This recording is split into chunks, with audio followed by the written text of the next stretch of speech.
అందరికీ నమస్కారం. అరచేతిలో వేసి మోచేతి వరకు కూడా నాకు ఇచ్చినటువంటి పరిస్థితి జగన్మోహన్ రెడ్డి.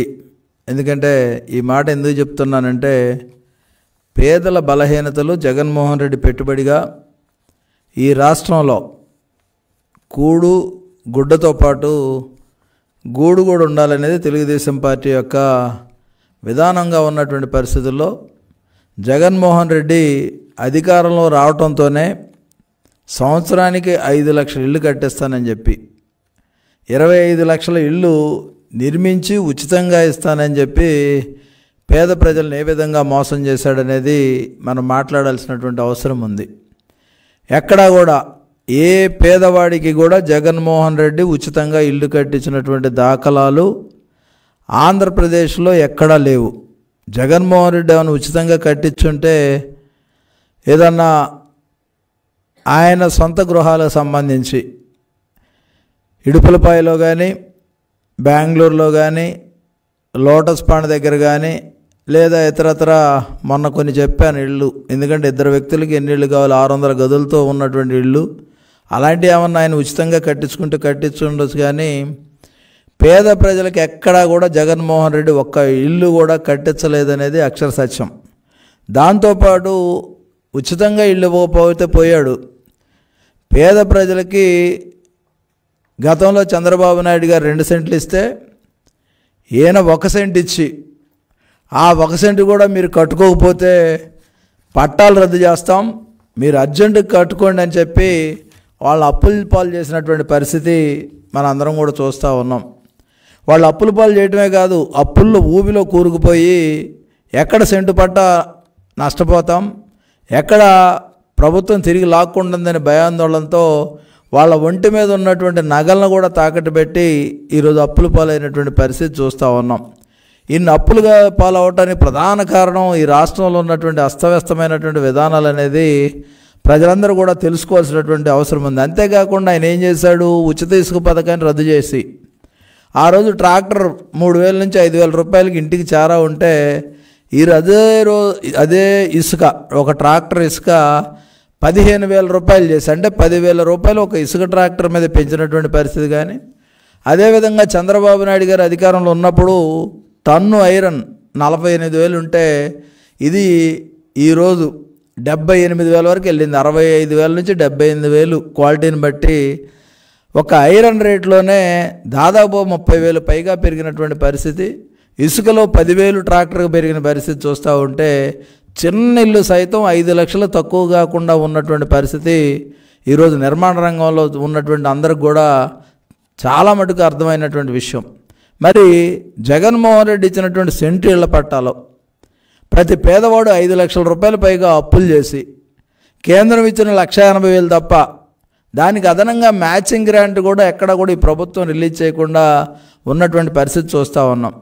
అంతేకాకుండా ఇళ్ల నిర్మాణం ఎక్కడైనా సరే ఎక్కడ చేస్తామంటే గ్రామాలకు దగ్గరగా, పట్టణాలకు దగ్గరగా, ఆవాస ప్రాంతాలకు దగ్గరగా ఉన్న ప్రాంతంలో చేస్తాం. కానీ జగన్మోహన్ రెడ్డి చేసింది, ఎందుకంటే అది పెద్ద కుంభకోణాలు.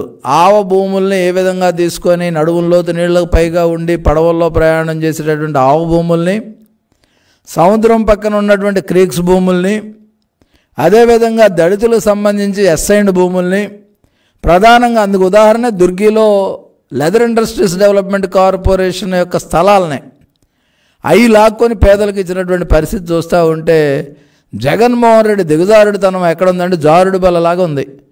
పైన ఎక్కడో మొదలుపెట్టి కొండంత రాగం తీసి ఏదో చేసినట్టుగా జగన్మోహన్ రెడ్డి ఉచితాల పేరు మీద ఉచితంగా ఇళ్ళు ఇస్తానని ప్రజలు నమ్మించినటువంటి పరిస్థితి ఈరోజు చూస్తూ ఉన్నాం. అంతేకాకుండా జగన్మోహన్ రెడ్డి ఇంకా అడ్వాన్స్గా పేదల ముక్కుపిండి ఏ విధంగా వసూలు చేయాలనే దాని మీద ఆయన ఒక రీసెర్చ్ చేశాడు.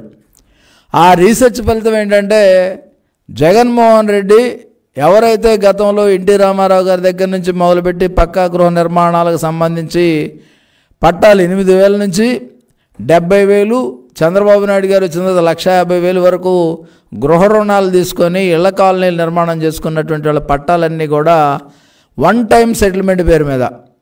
ఎందుకంటే ఎక్కడా లేదు వింత, బాధితుడి దగ్గర నుంచే పరిహారం వసూలు చేసేటటువంటి పద్ధతి పెట్టుకొని పెద్ద ఎత్తున లూటీ చేసి ఖజానా నింపుకున్నటువంటి పరిస్థితి మనం చూడాల్సిన అవసరం ఉంది. వన్ టైం సెటిల్మెంట్ పేరు మీద జగన్మోహన్ రెడ్డి చేసింది ఈరోజు మనం అందరూ అర్థం చేసుకుంటే 10,000 రూపాయలు గ్రామీణ ప్రాంతంలో ఉన్నటువంటి వ్యక్తులు వన్ టైం సెటిల్మెంట్ పేరు మీద తమ పట్టాలు వెనక తెచ్చుకోవాలంటే ప్రభుత్వానికి 10,000 కట్టాలి. పట్టణంలో ఉన్న వాళ్ళైతే 30,000 కట్టాలి. అంటే ప్రతి పేదవాడి దగ్గర నుంచి ఆయన ఏదో గొప్పగా సంక్షేమాన్ని మీకు ఇచ్చాను, బటన్ నొక్కితే మీ దానిలో పడ్డాయి అని చెప్పి రివర్స్లో ఏ విధంగా తీసుకుంటున్నాడని చూస్తే ఒక గ్రామీణ కుటుంబం నుంచి 10,000, పట్టణ కుటుంబం నుంచి 30,000 ప్రతి పేదవాడి దగ్గర ముక్కుపిండి వసూలు చేసినటువంటి పరిస్థితి ఈరోజు చూస్తూ ఉన్నాం. అంతేకాకుండా చంద్రబాబు నాయుడు గారు స్టైర్స్ కట్టి పేద ప్రజలందరూ కూడా సుఖవంతమైనటువంటి ఆవాసాలు ఏర్పాటు చేయాలని ఆయన పెద్ద ఎత్తున టిడ్కో ఎన్టీఆర్ గృహ నిర్మాణాలు చేసి టిడ్కోల ద్వారా చేస్తే ఆ టిడ్కోలను కూడా తాకట్టు పెట్టి వాళ్ళ దగ్గర డబ్బులు తెచ్చుకుంటే ఈరోజు నేరుగా లబ్ధిదారులకి బ్యాంకు వాళ్ళు నోటీసులు పంపుతున్నటువంటి పరిస్థితి ఈరోజు ఉంది.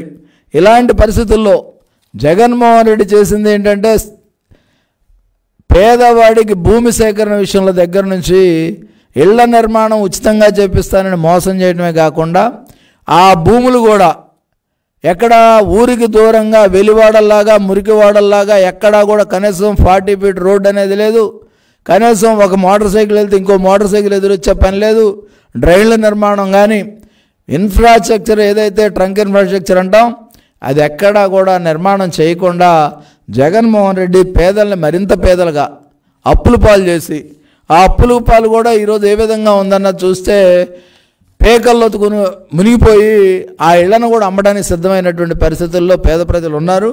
దాంతోపాటు ఈరోజు గతంలో ఊరికి దూరంగా కడితే అది వెలివాళ్ళు అనేవాళ్ళు, లేకపోతే ఇంకేదో అనేవాళ్ళు. ఈరోజు అదే పరిస్థితి సామాన్యులందరినీ కూడా సౌకర్యాలకు దూరంగా గ్రామాలకు దూరంగా వేసేసి వాళ్ళందరినీ కూడా సపరేట్ చేసినటువంటి పరిస్థితి.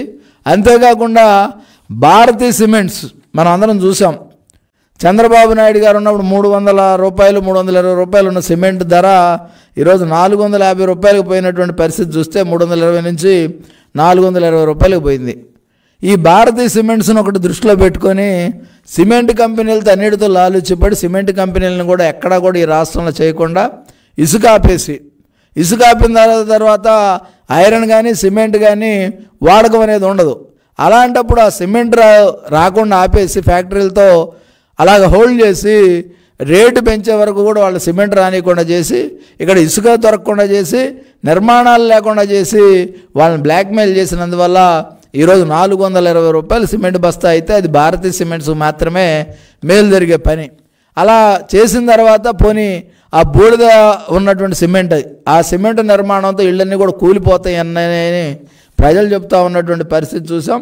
అంతేకాకుండా జగన్మోహన్ రెడ్డి ఎక్కడా కూడా అవినీతి అనేది ఆయన పేటెంట్లాగా కనపడతా ఉంది. స్థల సేకరణ దగ్గర కానీ సిమెంట్ కంపెనీల దగ్గర కానీ ప్రత్యేకంగా ఇసుక దగ్గర కానీ ఐరన్ దగ్గర కానీ ఆయన కమిషన్లు ఇచ్చిన తర్వాత ఆయన ఇష్టం వచ్చినట్టు రేట్లు పెంచుకునే విధంగా వాళ్ళకి అధికారాలు ఇచ్చినటువంటి పరిస్థితి జగన్మోహన్ రెడ్డి పాలనలో ఉంది. ఈరోజు జగన్మోహన్ రెడ్డి 5 ప్యాలెస్లు 6 ప్యాలెస్లు కట్టుకోవడంలో ఎవరికి అభ్యంతరం లేదు. కానీ ఆయన బాత్రూమ్ అంతా కూడా ఏ పేదవాడి ఇల్లు లేకుండా చేసినటువంటి పరిస్థితి చూస్తూ ఉంటే జగన్మోహన్ రెడ్డి పేదలను ఏ విధంగా చూస్తూ ఉన్నాడు, తను ఏ విధంగా సౌకర్యవంతంగా ఉంటున్నాడు అనేది మనందరం కూడా ఆలోచన చేయాలి. ఈరోజు టిడ్కో ఇళ్ళు ఈ రోజుకి కూడా లబ్ధిదారులకు ఇవ్వకుండా దాని మీద లోన్లు తీసుకొని, అంతకన్నా ఘోరమైన విషయం ఏంటంటే డ్వాక్రా సంఘంలో ఉన్నటువంటి ప్రతి మహిళ పేరు మీద 30,000 34,000 లోన్ తీసుకొని దాన్ని హౌసింగ్కి ట్రాన్స్ఫర్ చేసి వాళ్ళ దగ్గర అప్పులతో ఇక్కడ హౌసింగ్ నిర్మాణం చేయాలనే జగన్ కుట్ర చూస్తూ ఉంటే జగన్మోహన్ రెడ్డి ఎంతకైనా దిగజారుతాడు. జగన్మోహన్ రెడ్డి ప్రజలను మోసం చేయడంలో దిట్ట. జగన్మోహన్ రెడ్డి ఈరోజు ఎందుకంటే మన అందరం కూడా అంటాం పనివాడి పందిరేస్తే పిచ్చుకలు ఇచ్చి పడేసినని ఒక సామెత ఉంది. అలాగే ఈరోజు భారతీయ సిమెంట్తో కట్టినటువంటి ఇళ్ళు అన్నీ కూడా కూలిపోతూ ఉన్నాయి.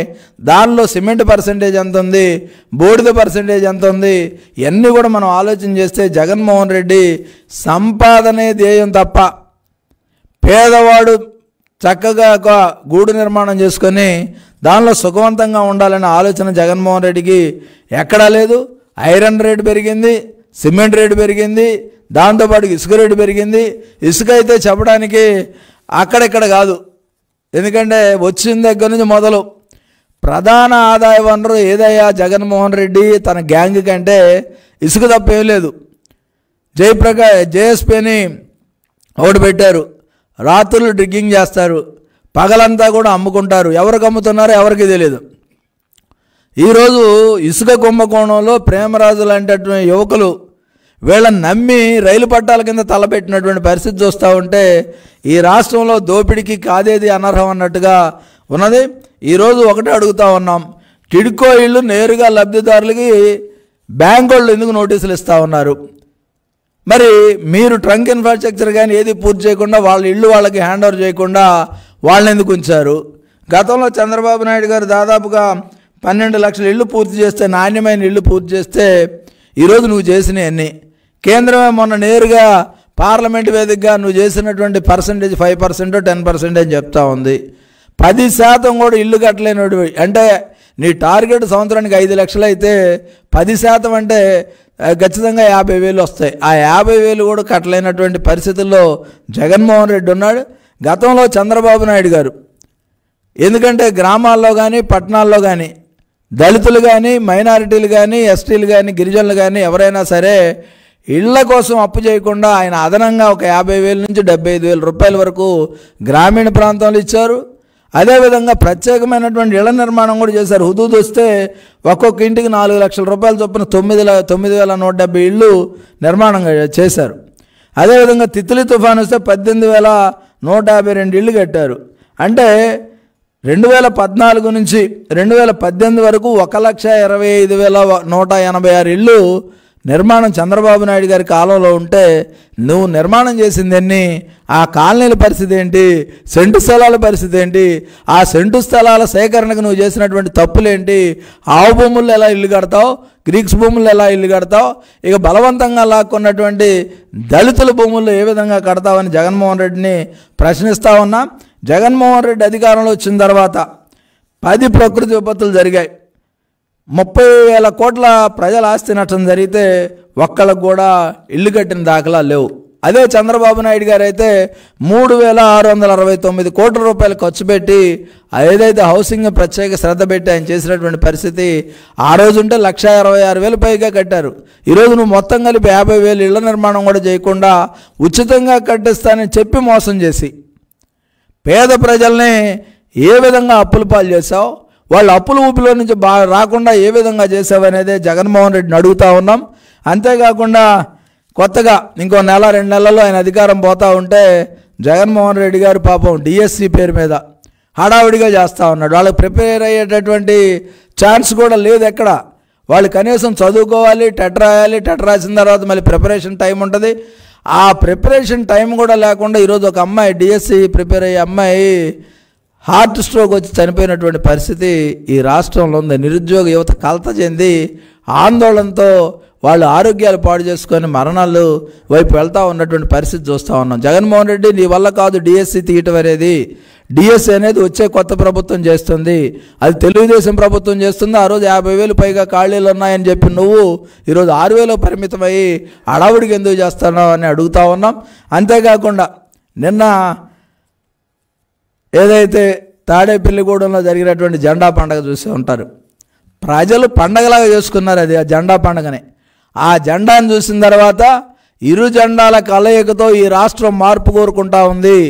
ఆ మార్పుకి చంద్రబాబు నాయుడు గారు, పవన్ కళ్యాణ్ యొక్క నాయకత్వం ఈ రాష్ట్రానికి అవసరమని ప్రజలందరూ కూడా ఎదురు చూస్తూ పెద్ద ఎత్తున ప్రజలు తరలి వస్తే అంబటి రాంబాబుకి నిద్ర పట్ల ఏదో ముదిరిందంటే ఆయన పిచ్చి ముదిరిందో ఏం ముదిరిందో ఆయనే చెప్పాలి. ఈ ప్రభుత్వానికి నిద్ర పట్టని పరిస్థితుల్లో కలవరింతలు, నిద్ర ఎక్కువ రోజులు పట్టకపోతే కలవరింతలు వచ్చేసి రాత్రులు ఏదేదో పరాగ్గా మాట్లాడే పరిస్థితి ఈరోజు మంత్రులకు కానీ వైకాపా నాయకులకు కానీ ఉంది. ఆ సభ విజయవంతంతో ఈ రాష్ట్రంలో ఇంకొక 40-50 రోజుల్లో కొత్త ప్రభుత్వం చంద్రబాబు నాయుడు గారి నాయకత్వంలో జనసేన అండతో రాబోతుందనే విషయాన్ని కూడా ప్రజలతో అందరూ కూడా సిద్ధంగా ఉన్నారు.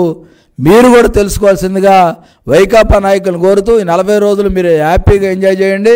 ప్రజలకు మీకు భవిష్యత్తులో మీకు గన్ను ఉండదు, గన్ మ్యాను ఉండడు, కనీసం నమస్కారం పెట్టి దిక్కు కూడా ఉండదు కనుక ఇప్పుడేదైనా సరదాలు ఉంటే తీర్చుకోవాల్సిందిగా వాళ్ళందరినీ కూడా కోరుతూ, ఈ హౌసింగ్ స్కామ్లో జగన్మోహన్ రెడ్డి పేద ప్రజలను మోసం చేసినటువంటి తీరు ప్రజలందరికీ కూడా తెలియాల్సినటువంటి అవసరం ఉందనే విషయాన్ని తెలియజేస్తూ, ప్రజలు అప్పుల పాలయ్యారు.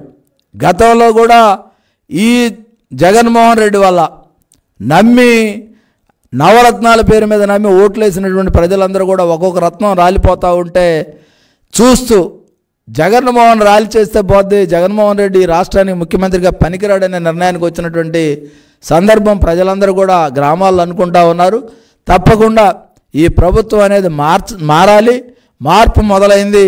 ఆ మార్పుకు తెలుగుదేశం జనసేన కలయికే నాందిగా ఉండబోతుందని సందర్భంగా తెలియజేస్తూ అందరికీ నమస్కారం.